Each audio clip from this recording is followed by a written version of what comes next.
Good morning students. तो हम भारत की प्रमुख खाद्यान्न फसलों के बारे में पढ़ रहे थे। तीसरी फसल है मक्का। मक्का के लिए तापमान चाहिए 12 डिग्री से लेकर के 35 डिग्री सेंटीग्रेड। वर्षा चाहिए 50 से लेकर के 100 सेंटीमीटर और मिट्टी नाइट्रोजन युक्त मिट्टी मक्का के लिए उपयुक्त होती है।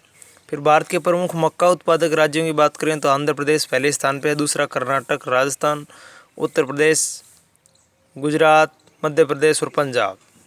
फिर मक्का उत्पादन में भारत का दुनिया में 10वां स्थान है। फिर है बाजरा। बाजरा के लिए तापमान चाहिए 25 से लेकर के 35 डिग्री सेंटीग्रेड तक। 35 डिग्री सेंटीग्रेड है। उसके बाद वर्षा चाहिए 40 से लेकर के 60 सेंटीमीटर और मिट्टी चाहिए इसके लिए हल्की मिट्टी। बाजरा उत्पादक प्रमुख राज्यों की बात करें तो राजस्थान भारत में पहला स्थान रखता है।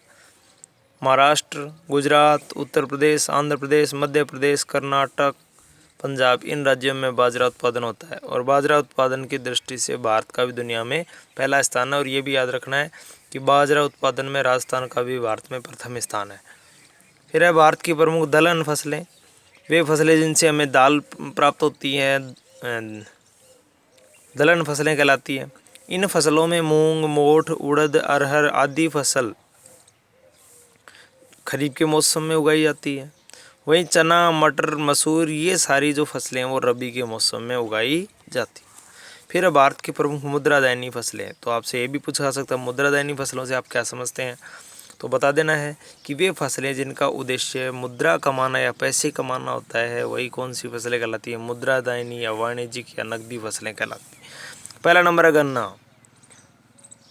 मुद्रादायनी फसलों में पहला नंबर है गन्ना।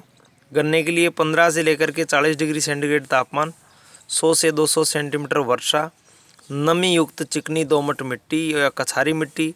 और गन्ने का जो उत्पादन है वो भारत में उष्ण कटिबंधीय भागों में होता है। गन्ना उत्पादक राज्यों की बात करें तो उत्तर प्रदेश, महाराष्ट्र, कर्नाटक, तमिलनाडु, आंध्र प्रदेश, गुजरात आदि राज्यों में गन्ना उत्पादन होता है। फिर है कपास। तो तापमान 20 डिग्री से लेकर के 35 डिग्री सेंटीग्रेड, वर्षा 80 से लेकर के 150 सेंटीमीटर। मिट्टी है वो चूने व पोटास वाली मात्रा वाली मिट्टी होनी चाहिए और गहरी काली मिट्टी होनी चाहिए। फिर कपास की भारत में 3 प्रमुख किस्में उगाई जाती हैं, ये आपको विशेष करके याद रखना है। कपास की भारत में 3 किस्में। पहली है लंबी और महीन रेशे वाली कपास, उसको क्या कहा जाता है, अमेरिकन कपास कहा जाता है। इस कपास का उत्पादन 50% है। उत्पादन क्षेत्र में इसका योगदान कितना है, 50% है। इस कपास का उत्पादन मुख्य रूप से पंजाब, हरियाणा और राजस्थान 3 राज्यों में होता है। फिर है मध्यम रेशे वाली, इसका योगदान है 40% और ये गुजरात, महाराष्ट्र, हरियाणा, आंध्र प्रदेश, कर्नाटक और तमिलनाडु में इसका उत्पादन होता है। फिर है छोटे रेशे वाली कपास, तो ये सबसे घटिया कपास होती है, इसका योगदान है वो कुल उत्पादन का 10% ही है। इस प्रकार की कपास का उत्पादन देश के लगभग सभी राज्यों में हो जाता है। फिर है तिलहन। हमारे देश में तिलहन की मुख्य फसलें हैं सरसों, जिनसे तेल निकलता है वो तिलहन फसलें। सरसों, मूंगफली, तिल, सूरजमुखी, अलसी, अरंडी और सोयाबीन। तिलहन फसलों में सबसे ज़्यादा जो योगदान है वो किसका है, मूंगफली का है। देखिए अब मूंगफली के बारे में पढ़ते हैं। तिलहन फसलों में मूंगफली का योगदान। तो मूंगफली भारत में खरीफ के मौसम में उगाई जाती है, बाजरे के साथ उगाई जाती है। विश्व की 30% मूंगफली केवल भारत में ही उत्पादित हो जाती है। उत्पादन क्षेत्र की बात करें तो भारत में मूंगफली की 85% पैदावार गुजरात में, महाराष्ट्र में, तमिलनाडु में, आंध्र प्रदेश में और कर्नाटक में होती है। पहला नंबर गुजरात का है और दूसरा आंध्र प्रदेश का, याद रखना है। फिर है राजस्थान में।